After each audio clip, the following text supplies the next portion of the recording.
We've got some super geeky, techie type people here today, so this should make it really, really, really cool. I have a question that I've been dying to ask. Everybody on the Fireside Chats knows this. So I'm a physician, and I just want to understand what AI in health means. I have no desire to replace people with robots, computers, algorithms. There was a point in time in history when if you wanted to have a pregnancy test, you would go to a doctor and the doctor would administer the pregnancy test. Now, the at-home pregnancy test was developed by a graphic artist, but we still have doctors. And then the real hardcore AI people will say, well, at some point in the future when AI becomes sentient, well, that's a whole other story. That's way down the road. But for the foreseeable future, it's going to be a tool that's going to help us improve access to care, improve quality of care, and lower care costs. Brian, that's such a good point. You know, you mentioned the speed at which technology can derive solutions. I worked on a Lean Six Sigma Black Belt project for Broward Health Hospital, and we were looking at millions of pieces of data over a 9-month period. And I think if technology was solving for the hospital's error rates or the wait times in the ER, the solutions would have been derived a lot faster. That 9-month project,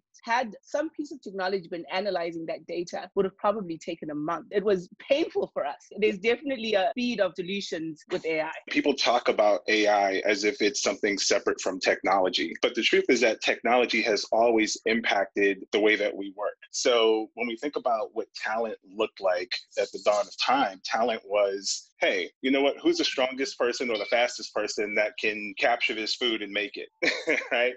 And then it moved from there to, hey, you know what, who has done this type of job before and knows how to do this one now? Now I just think it becomes the influence of technology is, hey, who can adapt and learn, because the rate of technology is changing the way that we actually do things. And so we'll always need people to do things.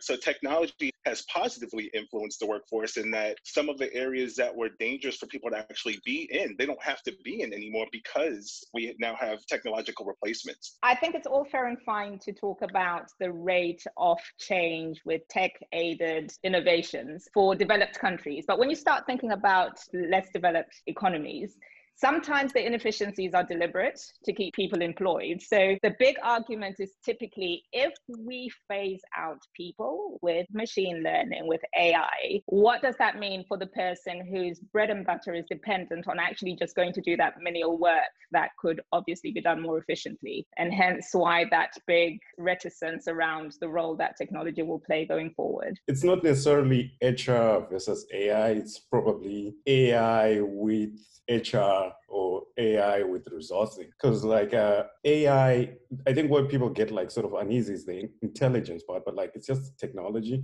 And the thing is like for us, even as developing countries, where we are, right, there's a risk that we're going to get left out. So instead of focusing on what are those menial jobs that people should be doing as countries, as like, you know, institutions, we are right there, like technology is so ever-present, it's like everybody has some version of a smartphone. How do we empower those people and train them or teach them in the new ways? How do our governments become so interconnected that such that we can actually start ahead of the curve instead of going through all the phases that already have been done? I generally do agree with the consensus of it's both ends. And when you look at some of the questions that are coming up, they talk into the whole policy of AI.